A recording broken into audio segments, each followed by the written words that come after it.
Oke, baik, tadi sudah kita lihat dari sudut pandang digital ethics. Sekarang kita mau lihat dari sudut pandangnya digital culture seperti apa nih ya. Cara aman investasi online. Langsung saja saya akan undang ada Kak Yoga Regawa Indra. Beliau adalah dari UMKM Mart and SDG Team. Waduh, susah banget sih namanya nih Kak Yoga. Ini apa sih SDG Team ini? ADG. Tidak usah pakai bahasa Inggris. ADG gitu. Oh, HDG. Ibaratnya itu apaan tuh? HDG itu apa? Hidung, dekil, gondrong itu bahasa Sunda, Mbak. Mungkin orang Sunda ngerti ya. Hidung, dekil. Oh, itu HDG teh singkatan. Saya mau soal pakai bahasa Inggris HDG. Ternyata bukan HDG ya. Gitu. Kegiatannya ada, apanya ada, insya Allah. Oh, HDG. UMKM, Mart, dan HDG Team gitunya. Mohon. Oke lah kalau begitu. Langsung silakan kepada Kang Yoga Regawa Indra untuk bisa memberikan paparan materi 20 menit tentang cara aman investasi online dari sudut pandangnya digital culture. Silakan Kang. Terima kasih Mbak Tisa. Terima kasih juga buat pembicara pertama Kang Panji dan Dr. Santo. Sebetulnya sudah hampir habis ini bahasan saya. Ini dihajar sama pembicara pertama dan kedua, sudah tidak tersisa. Tapi mudah-mudahan masih ada celah ini. Kayaknya tidak ada adik SD aja, mungkin ada ibu bapaknya di sebelahnya ya. Karena bahasanya memang agak berat sebetulnya, bahasan kripto, saham, trading untuk rekan-rekan atau adik-adik SD tadi kata moderatornya. Izinkan saya buat share screen sebentar.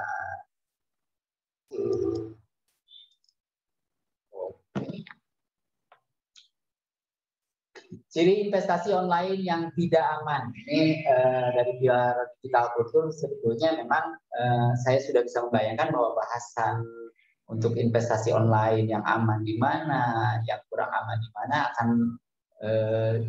agak habis gitu ya, atau terselesaikan oleh pembicara pertama dan kedua. Jadi saya mencoba untuk lihat dari sisi budaya, bagaimana kenapa investasi tidak aman ini marak sekali di Indonesia atau banyak sekali korbannya dan terus berulang setiap tahun. Ini mindset investor pemula itu mungkin bisa dibagi tiga tipe ya, ada yang konservatif, ada yang moderat, ada yang agresif. Jadi saya menyebutnya kalau konservatif mungkin ya sudah bisa membayangkan ya konservatif seperti apa. Tapi yang pasti ada budaya bangsa kita atau di negara kita, biasanya para investor, orang-orang yang tidak juga kelebihan uang ya, kadang-kadang investasi di kita itu uang panas juga diinvestasikan atau uang setengah matang ya, bukan uang dingin. Pada idealnya investasi itu adalah mungkin ya 10% dari uang dingin kita gitu ya, atau 20% yang terlalu besar ya. Budaya investasi di negara kita ini kadang diajak usaha beneran, kita sering terjebak dalam diskusi dan diksi yang berhari-hari, berminggu-minggu atau berbulan-bulan. Kita punya kehati-hatian berlebih walau real, misalnya usahanya ada, tempatnya ada, atau barang-barangnya ada. Tapi mereka akan lebih suka, ini memang agak menyakitkan ya, akan lebih suka kalau ditipu dengan usaha yang amin surga, walaupun mereka nggak ngerti sama sekali. Misalnya ketika orang yang sama sekali tidak mengerti online diajak bisnis kripto, diajak bisnis trading, dia misalnya buka Facebook sekali-kali, tahu Instagram selirik, bahkan jarang online, tiba-tiba bermain di bisnis kripto. Ini kan banyak di negara kita, banyak sekali mungkin di Indonesia orang-orang yang secara usia atau secara skillnya bukan tidak boleh, tapi mungkin kurang paham, tapi tiba-tiba turun di area yang menurut kita, ini nekat, bukan berani, gitu kan? Decisionnya gerak cepat dan nekat. Kurang lebih seperti itu.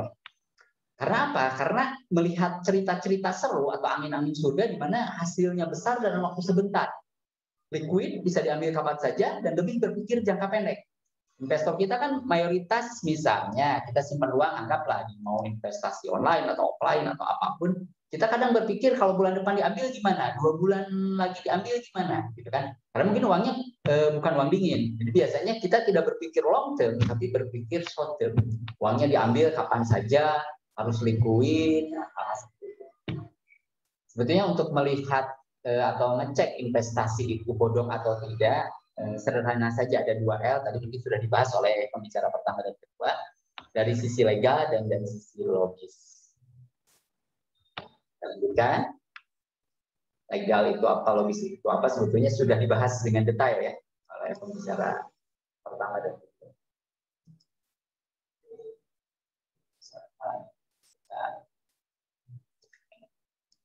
Kenapa investasi bodong sukses di Indonesia? Budaya, kembali lagi ke budaya. Budaya ingin serba instan masyarakat kita. Masyarakat kita itu bukan hanya kopi dan Indominya yang instan, tapi kadang segala sesuatu pengen instan.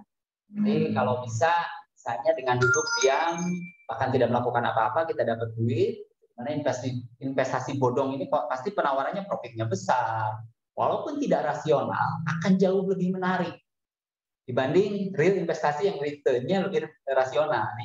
Ini berhubungannya dengan budaya. Kalau analisa atau logika mereka sebetulnya mampu mengerti, tapi sesuganan kalau bahasa Sunda begitu ya. Kayaknya bisa nih seperti ini.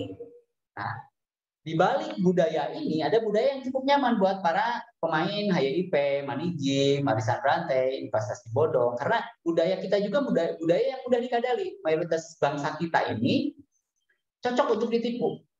Jadi ada kondisi yang ketika nasi sudah menjadi bubur, kita bisa dinina bubukan dengan kata ikhlas, ridho, qadarullah, ini sudah takdir. Ini bisa menjadi senjata yang sangat cukup efektif untuk para pemain atau player skema Ponzi, HYIP, investasi bodong yang sejenisnya, agar mereka kembali ke lubang yang sama. Jadi ini adalah kegagalan, ini adalah sesuatu yang wajar terjadi dalam investasi, seperti itu. Nah, saya sempat cukup aktif di beberapa watch investasi bodong ya, di grup-grup FB atau di grup-grup tertutup di WhatsApp. Memang agak susah ketika ada investasi bodong yang muncul, kita kasih tahu, kita nasihati gitu, karena dua jenis manusia yang sulit dinasehati. Pertama, orang yang sedang jatuh cinta, kedua, member investasi bodong, Manijim dan sejenis. Sulit sekali, mereka akan melawan sampai titik darah penghabisan. Selanjutnya, daftar dan ciri money game tadi sudah dibahas pintas atau investasi bodong ya. Buat teman-teman yang calon investor ini, biasanya tadi skema Ponzi sudah dibahas oleh Kang Panji dengan sangat detail, betul, menjanjikan keuntungan besar dalam waktu singkat dan resikonya kecil, atau bahkan mereka berani untuk mengatakan bahwa ini tanpa resiko. Bisnis investasinya tidak jelas. Investasi biasanya milik luar negeri, ada beberapa seperti PGMC misalnya pernah mengatakan misalnya Dubai, Panama atau hal seperti itulah. Investasi emas di negara antah berantah di mana itu kadang lebih menarik buat orang kita dibanding investasi real yang ada di depan mata. Setelah penjualan mendapatkan komisi dalam perekrutan orang, pada saat investor ingin menarik investasinya, biasanya malah diiming-imingi investasi dengan bunga yang jauh lebih tinggi. Ya, ada tingkatan-tingkatan ya. Bahkan mereka kalau mulai goyah dan menjelang close, menjelang tutup, biasanya banyak manuver-manuver yang memancing orang untuk masukin duit lebih gede lagi.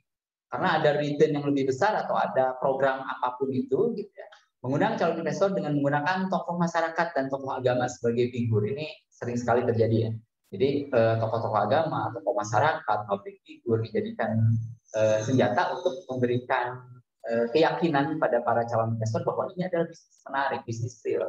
Nah, pengembalian macet di tengah-tengah ini agak menyakitkan. Jadi kalau mau mengetahui ciri pengembalian macet di tengah-tengah, kita harus turun dulu, ikut dan merasakan sakitnya ikutan investasi bodong. Sakitnya di sini juga di sini, gitu, double. Uang nggak ada, mungkin dapat pengalaman kesakitan, tapi ya nasi sudah menjadi bubur ya. Ada beberapa investasi bodong yang cukup terkenal ya dari 90-an, mungkin PT Kisar, ada GTI, ada PGMC, SMC, Travel, Abutur, dan MMM, terus ada Nisia dan lain-lain. Kalau ini bisa dilihat, bisa di-search juga di Google, banyak sekali. Selanjutnya, ciri-ciri lagi. Kenapa saya mengulang ciri-ciri dan ciri-ciri? Karena mereka ini berkamuflase, bermetamorfosanya dengan keren. Mereka beberapa langkah lebih maju daripada kita yang mengamati mana nih investasi bodong. Mereka lebih inovatif, lebih mengikuti perkembangan dan tren luar biasa. Nah, jadi bukan hanya namanya yang harus Anda hafal, tapi terutama dari cirinya. Pertama, too good to be true, terlalu nyaman, terlalu enak didengar, manis di bibir gitu ya. Tadi saya sempat bahas angin surga. Yang kedua, kadang lebih mendesak untuk bergabung. mendesak untuk bergabung karena investasi ini dipaksakan untuk kita mengikuti dengan apa yang mereka inginkan. Biasanya lebih kuat ya, lebih multi, bukan tipe-tipenya lebih struggle dibanding para pemain multi level. Rekam jejaknya fiktif, memanfaatkan public figure atau bule. Nah, maksudnya biasanya kalau pas grand opening ini wah, ada artis datang, ada bule, ada public, bukan berarti itu pasti bohong ya, tapi maksudnya biasanya pola-pola seperti ini mereka lakukan untuk menarik perhatian banyak orang. Jadi openingnya wah di hotel ternama, banyak public figure atau ada beberapa tokoh-tokoh agama yang dilibatkan di sana. Baik mereka paham atau tidak paham atau setengah paham, saya pola. Tidak ada batasan rekrutmen. Nah, nih, kalau bisnis real ini jumlah distributor, agen besar, reseller kan biasanya dibatasi. Nah, kalau bisnis investasi bodong ini biasanya lepas gitu ya. Bagaimana mereka kita bisa mencari downline sebanyak-banyaknya atau mencari kaki-kaki yang cukup banyak. Tadi TikTok Cash itu kaki sebanyak-banyaknya. Sebetulnya salah satu ciri dari investasi-investasi yang kita akan effort keluar tidak dapat apa-apa. Satu lagi nih yang menarik dari investasi bodong, nama-nama perusahaan biasanya jadi nickname atau kepanjangan nama. Ya, misalnya kita ada Egi PGMC, Dadang Dream for Freedom, ada Eti SMC, ada Perdi Manusia Membantu Manusia, ada Ervinesia, ada Ersan J Lifestyle dan lain sebagainya. Biasanya begitu ya, masif sekali, banyak ratusan, bisa ribuan, ada nama-nama terus. Kalau bisnis real kayaknya nggak ada ya yang pakai nama. Siapa ya nama misalnya Dadang Aqua, misalnya kalau dia distributor Aqua di kota mana, kayaknya enggak bisnis asli itu.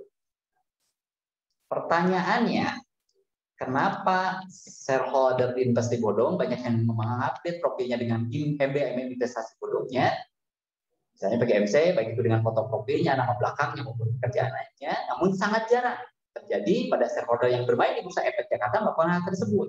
Nah, terus mereka sering pamer, dapat mobil pamer, atau bahkan upload rekening dan lain sebagainya, hal-hal yang sangat personal. Kebayang nggak kalau Bapak Sandiaga Uno upload mutasi rekeningnya, atau Bapak Erick Thohir gitu ya upload, atau Pak Yusuf Kala, kan enggak. Kalau orang yang real bisnis itu nggak mungkin mereka untuk membuka, walaupun itu bukan aib ya, memamerkan apa yang dia capai ya, mungkin dengan cara yang lebih elok lah, tidak sampai nomor rekening, gajinya, pendapatannya, mungkin capainya, kalaupun ada momen yang capai tidak sebagai promosi ya, promosi bahwa ikut bisnis ini. Biasanya kalau ada bisnis yang keren, menarik, tenaganya kecil, uangnya besar, kita malah diem ya, tidak, ini bisnis tidak biasa, tapi ngajak ribuan ibu rumah tangga untuk mengikutinya, agak aneh. Ya, bisnis proses PGMC ini dulu ada kantor pusatnya di Panama, cabangnya di Dubai, gitu kan, money work for us dan lain sebagainya. Saya sempat juga jadi masuk ke PGMC Watch. Agak dalam ya kalau PGMC, kenapa jadi fokus saya, karena bertahan cukup lama, ini hampir 3 tahun bertahan, 3 atau 3 tahun setengah. Biasanya bisnis seperti ini 1 tahun maksimal, di tahun kedua ini sudah berakhir scam. Nah, kalau PGMC ini korbannya sangat banyak karena perputarannya atau anggota-anggota barunya terus berdatangan. Ini 3 tahun lebih lah, kurang lebih 3 tahun setengah, dan menghancurkan banyak sisi ekonomi, termasuk di sini ya, di Kabupaten Garut itu ada satu area pertokoan, mereka jualan real, jualan baju dan lain sebagainya, itu puluhan atau ratusan orang dengan kerugian mungkin hampir puluhan atau ratusan miliar, walaupun tidak terlaporkan, tidak terdeteksi. Oke, lanjut lagi. Metamorfosa investasi biasanya manis-manis ya kata-katanya, sedekah nasional atau apapun namanya. Ini tahun 2012 saya terpaksa tutup, ada beberapa wajah-wajah public figure ini di sini. SCMC ini sedekah nasional. Pas PGMC orang-orangnya tetap variannya itu saja. Pentolannya itu saja biasanya. Mereka hanya berubah model, berubah nama. Kalau kita mau melirik sedikit atau baca-baca sedikit, sebetulnya bukan hanya pola, tapi orang-orang itu juga tidak jauh-jauh dari sana. Tadi one step ahead, biasanya kejahatan itu 1 langkah lebih maju dibanding kita yang dijahati gitu ya. Bisnis investasi bodong selalu berulang dan terulang terjadi di Indonesia. Artinya apabila sudah scam, muncul lagi dengan nama lain. Tetapi kalau dilihat-lihat, modelnya masih dikerjakan oleh orang yang sama, cuma nama yang berubah.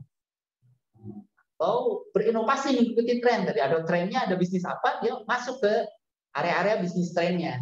Diakui lah cerdas-cerdas mereka untuk membuat bisnis investasi bodong, tapi menarik karena mengikuti tren, mengikuti perkembangan zaman. Jadi ada orang-orang yang cerdas mengeruk keuntungan dengan investasi bodong. Ada kasus selanjutnya, ada korban investasi bodong sebelumnya, malah ini karena dia kehilangan uang, akhirnya jadi pemain karena mulai mengetahui kapan harus in dan kapan harus exit. Nah ini tambah banyak lagi korbannya karena orang yang jadi korban bukannya mengingatkan, bukannya sadar diri, bukannya insaf, malah untuk selanjutnya dia jadi posisi di atas karena sudah paham bagaimana bermain di bidang ini. Bisnis sejenis ini selalu berakhir dengan tragis. Sayangnya para korban baru sadar ketika nasi sudah jadi bubur. Karena tadi dinasehati di awal itu pasti sulit, sangat sulit. PGMC lagi, ini ada kesakitan khusus untuk Garut. Kalau tidak salah Garut sama Sumbar yang korbannya sangat banyak. PGMC dengan sangat profesional, tidak seperti penipuan amatir lainnya. Saya menyebutnya agak amatir, GTIS, RAI, Hanji Werli, dan lain-lain itu mungkin tidak semasif PGMC, lebih keren dibanding SMC. Maksudnya lebih keren korbannya ya. Punya dalang yang sama dan sangat profesional. Dan akhirnya sekarang masih berdiri, gagal, duitnya banyak, punya usaha mirip-mirip dan tidak tersentuh sama sekali. Ini kerennya, tidak tersentuh. Sama polisi tidak tersentuh, sama OJK juga tidak tersentuh, kan? Kita yang di luar sini yang kalah kulit kalah duit tidak bisa berbuat apa-apa. Gila, keren ini orang. Keren dalam sisi negatif ya. Pada semuanya saya menyarankan untuk sering-sering membaca surat Al-Kahfi. Kalau kita tidak punya cukup waktu untuk belajar agar terbuka pikiran untuk bisa melihat Dajjal, Agorowo atau berteriak saja sama yang Maha Kuasa, karena kalau kita tidak punya cukup waktu untuk pelajari apa itu kripto, bagaimana bermain trading yang baik dan lain sebagainya, ya satu-satunya kita bersandar sama yang Maha Kuasa. Ada bodong berkedok investasi, jabon, kurma di awal-awal ya, investasi sapi, umroh, travel. Ada investasi bodong yang berkedok arisan atau misi kemanusiaan, manusia membantu manusia, dividen, Asia, investasi emas tadi sempat dibahas juga, SMC, PGMC dan seterusnya. Nah ini yang mulai unik nih, mereka bermetamorfosa, bodong berkedok nonton iklan dapat duit, atau bisnis e-commerce dengan platform aplikasi perikanan global. Ada Fitum, ada JA Lifestyle, walaupun JA Lifestyle sekarang belum diskemkan, tapi prediksi saya yakin setahun atau 2 tahun yang akan datang ini akan menjadi investasi bodong modebi. Nah, ini bodong modebi ini kalau kita ngomong ke para member Lifestyle, ya kita akan dihajar komen habis-habisan. Nah, Fitum juga, Pito, gitu kan? Kalau Pito tidak sempat besar, tapi Fitum sempat agak besar. Nah, ini Fitum ini nonton iklan dapat duit. Logikanya, kalau ada iklan kita lagi nonton YouTube saja sering di skip. 90% orang, mungkin 95% orang yang sedang nonton literasi ini yakin bukan penonton iklan. Sekeren apapun iklan, ini iklan dapat duit. Nah, secara logis saja tadi sudah tidak logis. Lanjut lagi, aduh azan ya.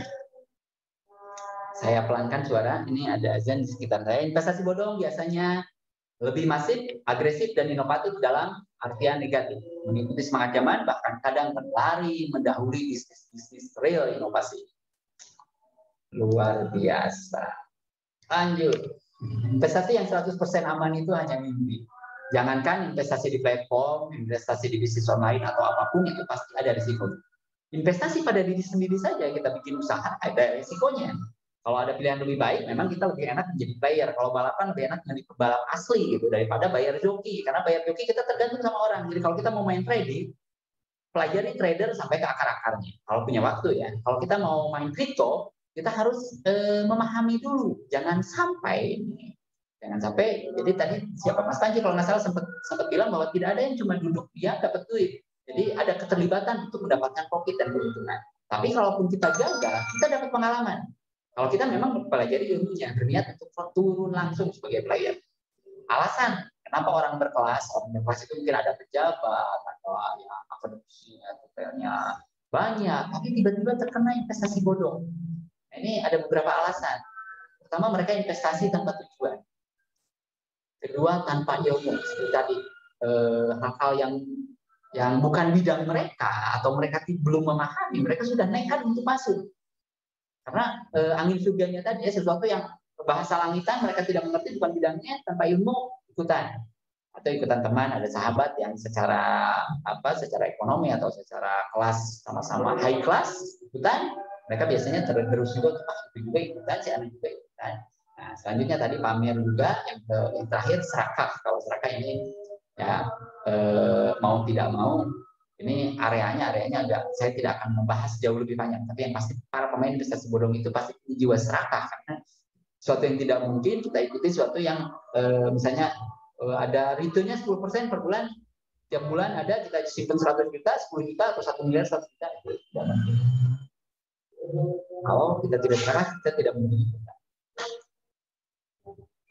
Ini yang unik, yang unik. Kesimpulannya, kentut dari pantat bidadari itu harus dihindari. Tapi telur dari pantat ayam bisa dibuat sarapan. Jadi maksudnya walaupun ada maaf ya, misalnya ada pejabat, ada kapolres, ada kapolda ikutan sesuatu investasi yang ciri-cirinya seperti tadi, kita jangan skader dengan wah si anu juga Bapak Bupati anu atau Bapak Wagub anu gitu. Kita masalahnya bukan masalah siapa yang mengeluarkan, tapi apa yang dikeluarkan, gitu kan? Seperti tadi, kalau telur ya dari pantat ayam bisa buat sarapan. Ini kalau kita wah dengan hal seperti itu, ada public figure kita ikutan, ada pejabat kita ikutan, ada orang pintar ikutan kita ikutan, belum tentu itu aman.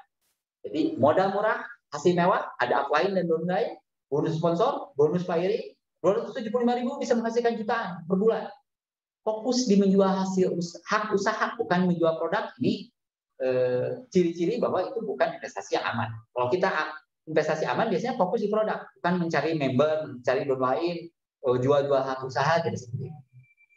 Silakan saja jika Anda benar-benar ingin fokus berbisnis, jual pulsa, PTOB, jualan emas, jualan obat, atau dagang apapun. Tapi jika Anda berfokus pada perekrutan, berarti keuntungan yang Anda dapat adalah hasil dari pengumpulan sedekah para downline. Sampai kita kaya itu dari setoran uang downline ya. Real jualan itu ya kita harus jualan produk, jualan jasa, atau jualan apapun. Ada ciri khusus para pemain investasi bodong, biasanya berfoto bersama-sama sambil mengacungkan jari. Bukan berarti semua yang mengacungkan jari berfoto itu investasi bodong, tapi mayoritas mereka akan masif gitu ya, perlihatkan mobilnya, mobil mewahnya, atau pendapatannya, motor, mobil dan lain sebagainya, rumah, terus mengacungkan jari, gitu, jari 4, jari 3, jari 2, jarinya bisa macam-macam ya, ada yang begini. Tapi mayoritas mereka akan melakukan itu bersama, bisa public figure yang tidak tahu apa-apa diajak ngacungi jari juga nanti diklaim. Investasi online yang cocok buat para pemula dan agak lebih aman, sebetulnya menurut saya ini bisa kurang tepat ya.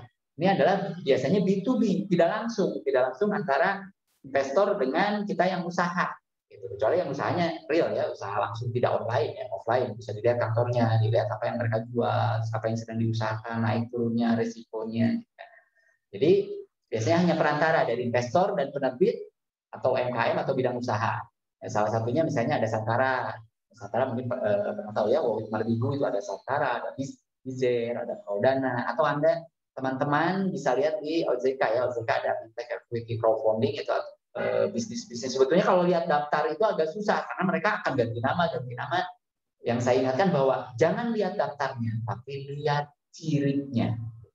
Jadi bukan melirik daftarnya, mereka sudah ganti nama tahun ini, kita bisa buka daftarnya tahun 2020. Kak Yoga, izin Kak Yoga, waktunya habis. Oke, siap. Terima kasih Mbak Tisa, kurang lebih seperti itu. Mudah-mudahan bisa dimengerti walaupun saya agak terburu-buru menyampaikannya. Wassalamualaikum warahmatullahi wabarakatuh. Saya ingin buat tutup. Waalaikumsalam warahmatullahi wabarakatuh. Terima kasih banyak untuk Kang Yoga. Oke, Bapak dan Ibu sekalian, kalau ngomongin tadi masalah investasi bodong ya, yang tadi dikasih tahu sama Kang Yoga, biasanya kalau kita mau ngambil ataupun mau narik uangnya, si orang ini akan naikin keuntungannya, itu bener banget ya. Ini contoh papi saya ya. Papi saya itu kan pensiun ceritanya. Pada saat pensiun gitu kan bingung kan uangnya mau dikemanain. Nah akhirnya ada temennya yang kasih tahu ikutan aja nih investasi catering katanya gitu kan. Nanti masukin uang sekian terus nanti tiap bulan dapat keuntungan sekian begitu katanya gitu kan. Waktu sebulan 2 bulan sih aman gitu kan. Begitu bulan ketiga keempat itu nggak balik lagi duitnya. Jadi kalau dibilang sakitnya di mana, sakitnya di mana-mana banget Kang Yoga ya kan. Sakitnya di sini, sakit di rekening tabungan, pokoknya sakit semuanya. Oke, baik, terima kasih Kang Yoga. Nah, teman-teman semuanya kalau memang mau tuliskan pertanyaan langsung masuk ke kolom chat. nama, lalu juga nomor telepon, bukan nomor telepon nggak boleh ya. Nama, pertanyaan, dan juga ditujukan buat siapa, nanti kita akan bahas pada saat sesi Q&A. Dan sekarang materi keempat kita. Materi keempatnya adalah